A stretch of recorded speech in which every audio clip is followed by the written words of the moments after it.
कहा मैं दाख लेता हूं, मैं सच्ची दाख लेता हूं, क्योंकि इस्राएल को पुराने नियम में कहा गया था कि इस्राएल परमेश्वर की क्या है, पर वो दूसरों के लिए फल लाने का कारण नहीं बने।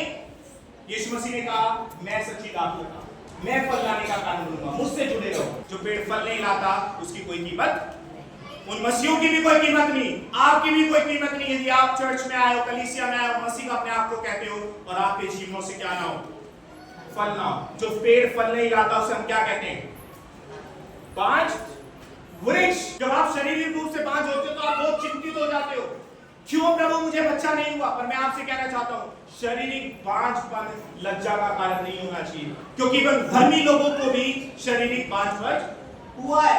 बट चिंतित हो कि यदि आप आत्मिक रूप पर क्या हो, बांझ हो। मैं ये भी कहना चाहता हूं, मैंने ये पढ़ा है कि अब्राहम हो, इसहाक हो, याकूब हो और इवन ईशा हो, किसे पता था गर्भ को संभालने वाला कौन है, परमेश्वर। और प्रभु ने इन सभी लोगों को क्या दिया, औलाद दी। गॉड इज ग्रेट, प्रभु दे सकता है, बट इफ इट डजंट, अगर वो ना दे तो ये याद रखिएगा, इस परिस्थिति में परमेश्वर से उसकी इच्छा पूछती रहें और हो सकता है प्रभु की योजना आपके लिए या फिर शारीरिक रूप पर भी औलाद दे, और ऐसी औलाद दे जो आपकी खुद की ना हो परंतु अडॉप्ट की हुई हो। शारीरिक बांझ के बात में मैं ये सोचता हूं, इससे अधिक नहीं। पर दोबारा लौट कर आता हूं, खतरनाक ये है कि जब कोई आत्मिक रूप पर क्या हो, बांझ हो, जिसके जीवन में क्या ना हो, फल ना लगे, जीवन तरक्की ना दिखाए। बट व्हाट इज दिस, क्या है ये? इस आत्मिक रूप से बांझ होने का मतलब क्या है? शारीरिक रूप से जब कोई चीज बांझ होती है तो उससे उन्नति नहीं होती, राइट? जब शारीरिक रूप में कोई बांझ होता है तो उससे एक के बाद दूसरा व्यक्ति पैदा नहीं होता। जब कोई आत्मिक रूप से बांझ होता है तो उसके जीवन से भी कोई दूसरा बदलता नहीं है, उसके खुद के परिवार के लोग भी उसके जीवन से बदलते नहीं है, उसके समाज के लोग भी उसके जीवन से बदलते नहीं है। यीशु मसीह से टूट जाने की वजह से आत्मिक बांझपन आता है, यीशु मसीह से टूट जाने की वजह से आत्मिक बांझपन आ जाता है। और आप में से कितने मसीह लोग यीशु मसीह से टूट जाते, यीशु मसीह से अलग हो जाते हैं? उसने कहा यदि तुम मुझ में बने रहो और मैं तुम में, तुम बहुत सा फल लेकर आओगे, मुझसे अलग होकर तुम कुछ नहीं कर सकते। प्रेतों के काम 2:42 आया। हो सकता है आप में से कितने लोग इन चार बातों में से एक से दूर हो गए हो, तो जानिएगा आप यीशु मसीह से दूर हो गए और आपके जीवन से फल नहीं होंगे, आपके जीवन से कोई नहीं बदलेगा। और आज मैं उसी के लिए प्रेरित करना चाहता हूँ कि इस चार बातों के साथ जुड़ जाओ ताकि आप यीशु मसीह से जुड़ जाओ।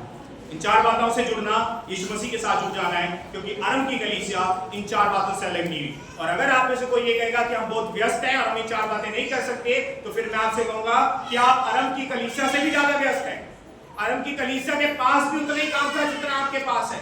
आरंभ के लिए कि कुछ है कि जो कई बार आपको बहुतायत से फल लाने नहीं देता, कुछ है जो कई बार आपके जीवन में फल ही नहीं लाता। वो है कि सिर्फ आपका यीशु मसीह से मुंह से अंगीकार करना और असलियत में यीशु मसीह के पीछे ना चलना।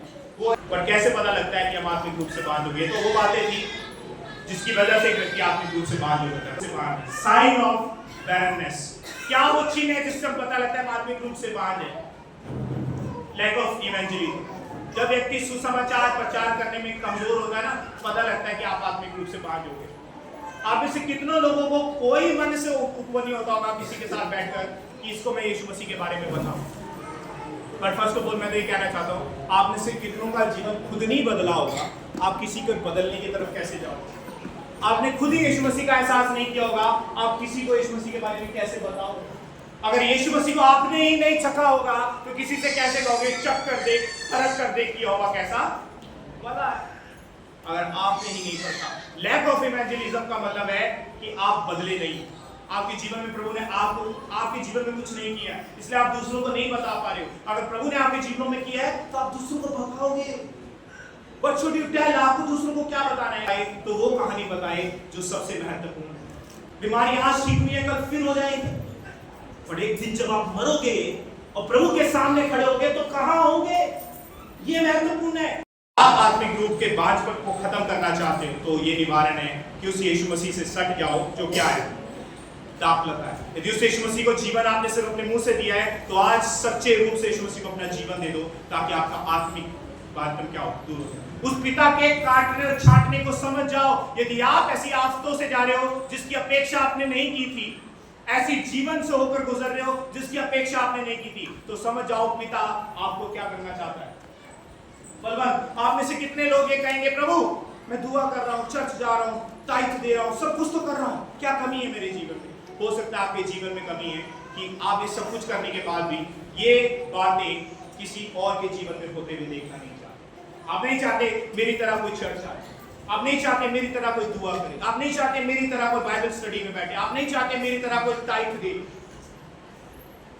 आप आत्मिक रूप पर बांध जाओ। आपको यीशु मसीह के साथ जुड़ने की आवश्यकता है यदि आप फल लाना चाहते हैं।